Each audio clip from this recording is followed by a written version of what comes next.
बहुत बुरी खबर है यार। अरे सबूर, ओए सबूर के बच्चे कहाँ मर गया? अरे आता क्यों नहीं?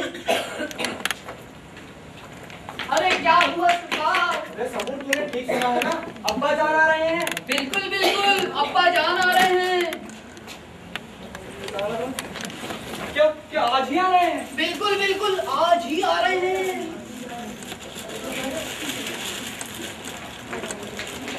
क्या वो मेरी शादी करवाने के लिए आ रहे हैं? बिल्कुल बिल्कुल सरकार आपकी शादी करवाने के लिए आ रहे हैं।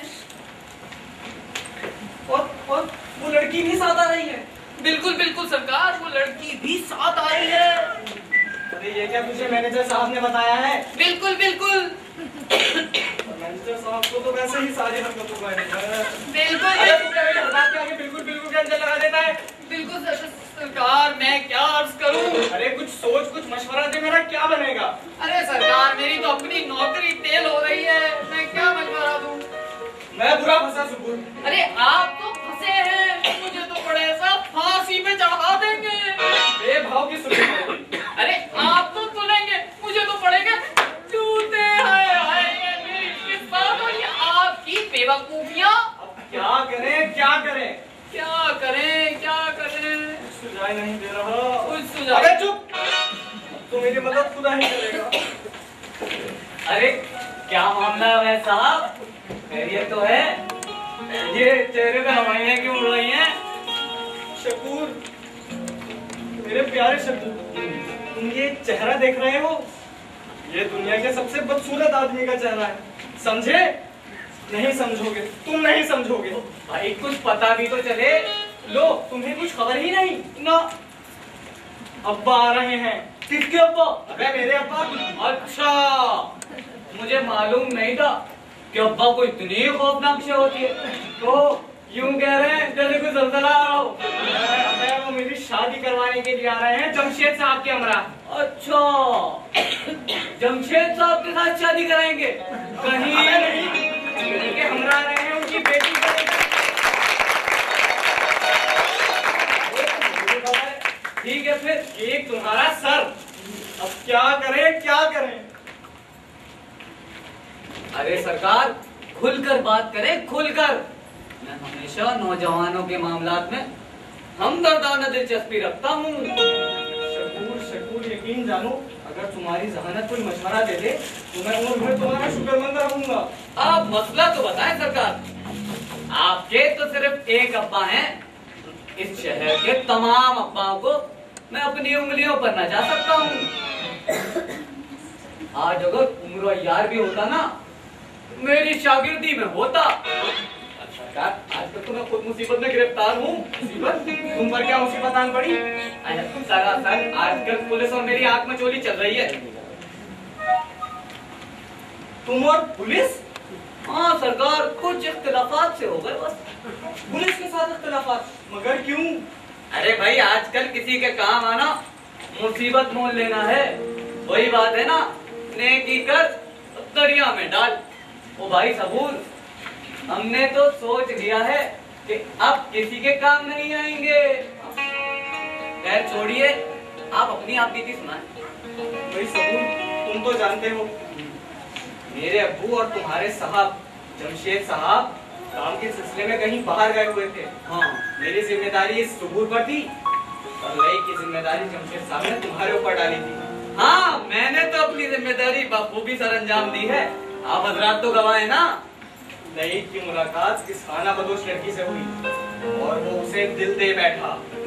हाँ, इस बात का मुझे कुछ कुछ इल्म है। एक दिन वो मुझे उससे मिलाने के लिए उसके घर लेके गया। भाई तुम तो जानते हो हम एक जान और दो कालिब हैं। हाँ हाँ, वैसे तो लड़की ठीक ही थी, मगर वैसी भी नहीं जैसा वो समझ रहा था। बस सारा दिन उसी की बातें करता था। वो कितनी ज़हीन है, कितनी खूबसूरत है, कितनी तरहदार है और ना जाने क्या क्या। उसका कहा हुआ हर लफ्ज उसे शीरीनी में डूबा हुआ रसगुल्ला लगता था, जिसे वो मुझे भी खिलाने की कोशिश करता था। जब मैंने उससे कहा कि इस लड़की में कोई गैर मामूली बात तो नहीं, तो वो बहुत चिढ़ा भाई सरकार, इस सारी अलिफ लैला का मकसद क्या है? अरे सुनो तो। अच्छा सुनाइए। फिर एक दिन वो मुझे उससे मिलाने के लिए उसके घर लेके जा रहा था कि रास्ते में हमारी गाड़ी एक छोटे से क्वार्टर के सामने बंद हो गई। मैं अभी गाड़ी से उतरा ही था कि यकायक मुझे उस क्वार्टर से किसी के रोने की आवाज आई। वहां के लोगों ने बताया कि उस क्वार्टर में 2 परदेसी औरतें कयाम पजीर हैं और उनके हालात कुछ ठीक नहीं। भाई तुम तो जानते हो मैं कितना रकीकुल कल हूँ। मकसद सरकार, मकसद। अरे सुनो तो। सुनाइए। फिर मैंने लईक को मजबूर किया कि हमें अंदर जाना चाहिए। जब हम अंदर गए तो मैंने देखा वहाँ एक बूढ़ी औरत बिस्तरे मर्द पर थी। एक नौजवान लड़की उसे दवा पिला रही थी। क्या लड़की थी, कोई अप्सरा थी। एक तो उसका हुस्न, उस पर मज़ाक का तासुर, उसके चेहरे पे चांद के हाले की तरह फैला हुआ था। इतनी खूबसूरत थी, इतनी खूबसूरत। वो इतनी खूबसूरत है कि उससे हसीन लड़की इस दुनिया में ना होगी। जी जी सरकार, मकसद, मकसद। अरे सुनो तो। सुनाइए, सुनाइए। उसके बिखरे हुए बाल और चेहरे पे वो फैला काजल,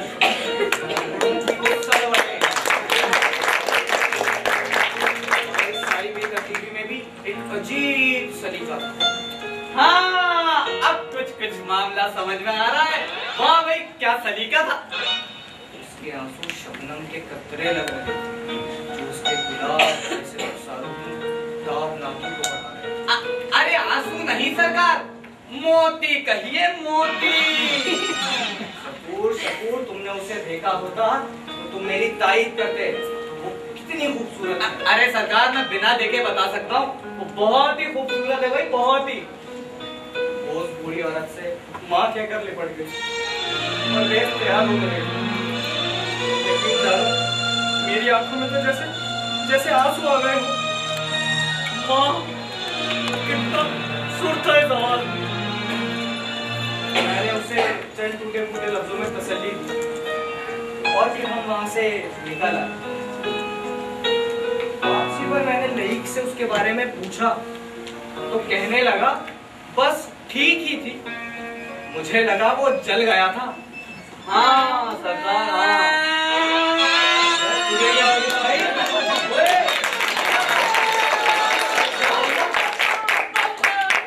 मुझमें और जज्बाती रोने की हिम्मत अबे, नहीं है, हुआ क्या नहीं है? है, नहीं है। हुआ क्या है? आप ये कहानी सुनाएंगे तो सुबह से शाम हो जाएगी, ये कहानी खत्म नहीं होगी। हाँ, आप मुझसे सुनिए, आप मुझसे सुनिए। वो नौजवान शख्स यानी आप इश्क की कढ़ाई में सर के बल गिर गए और उस खातून के घर रोजाना जाने लगे। मगर वो कुरान बुढ़िया ताड़ गई कि भाई दाल में कुछ काला है और उसने उसके घर के दरवाजे बंद कर दिए। मगर वो धुन का पक्का नौजवान अपनी मंजिल पा लेने के लिए उसके घर रोजाना जाने लगा और सारी शर्तें मान ली। हाँ, और आज से 3 रोज कबल 3 अफराद के सामने कबूले कबूले कबूले कबूले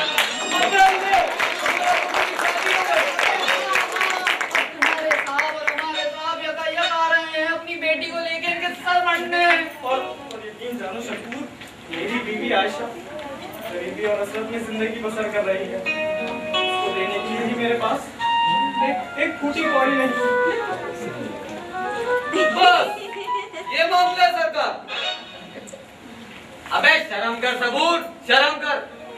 राई का पहाड़ बना दिया तूने। तेरे सरकार इतनी छोटी सी बात पर परेशान हो रहा है।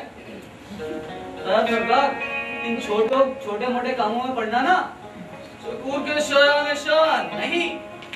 बे शर्म कर, गधा कहीं का। कौन आया है? रुक में देखता हूँ, अब्बा तो नहीं आ रहे।